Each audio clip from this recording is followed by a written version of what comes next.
TNT celebrates Judy Garland's birthday with a few of her finest performances. Stay tuned for Judy at her best on TNT. By the time Judy Garland was 15 years old, she had already appeared in 3 films at MGM. But her next project, Thoroughbreds Don't Cry, would be the first time she would receive top billing. It would also be the first movie to team her up with another rising MGM player, Mickey Rooney.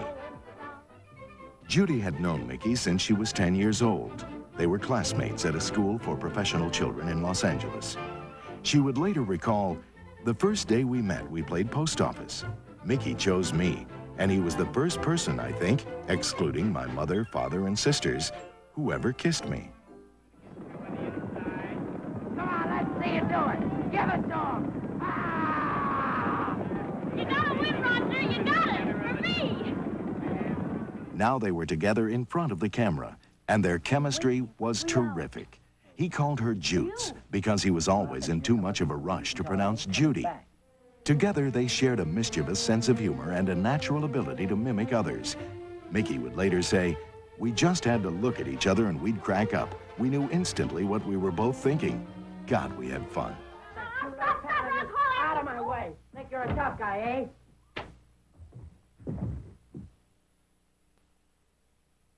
Aren't you proud of yourself, Timmy Donovan?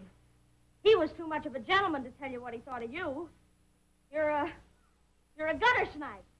Now, come on, let's see you take a sock at me. Oh, cut it out. I won't will cut it you? out, and I'm going to tell Andy every single thing that happened unless you go after him and apologize. What are you trying to do, make a slob out of a guy? That's just what you are now. There's not one thing that looks like a man about you, not one single decent thing. If there was, you'd go after him and apologize and bring him back. When Thoroughbreds Don't Cry was released, audiences were quickly warmed by their special chemistry. They were so convincing, over the years, many fans wondered why they didn't get married. When even Mickey's own mother questioned him about it, he replied, "Because it'd be like marrying my sister." In many ways, the lives of Judy Garland and Mickey Rooney were destined to parallel each other. Both began as child stars, and both would face many highs and lows throughout their show business careers. But in 1937, it was the beginning of a wonderful relationship, one that would carry the two rising stars through 10 films and a lifetime of friendship.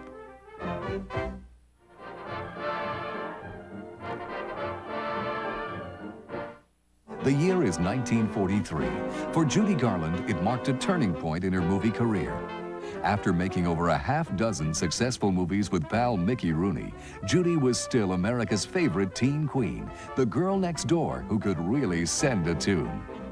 But off-screen, Judy Garland yearned to play mature roles with or without her vocalizing.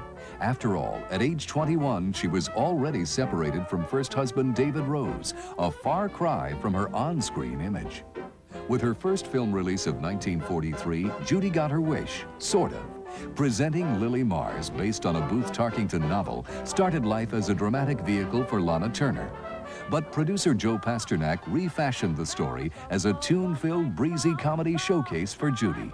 She plays Lily, a stage-struck small-town girl of 19 who falls for Broadway producer Van Heflin. Well, that is one thing I do know, young lady. It's to teach you a lesson.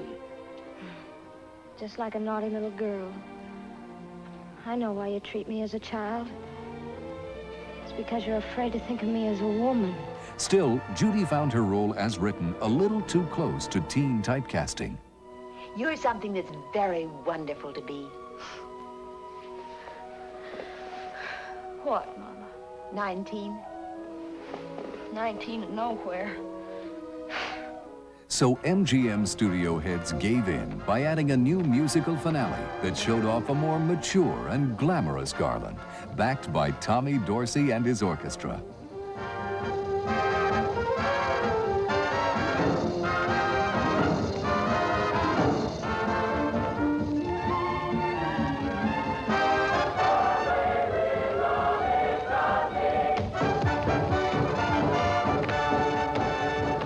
Did audiences go for a new, sophisticated Judy? Well, the critics still loved her. The New York Times said she is a gifted young lady. Perhaps MGM should let Miss Garland grow up and stay that way.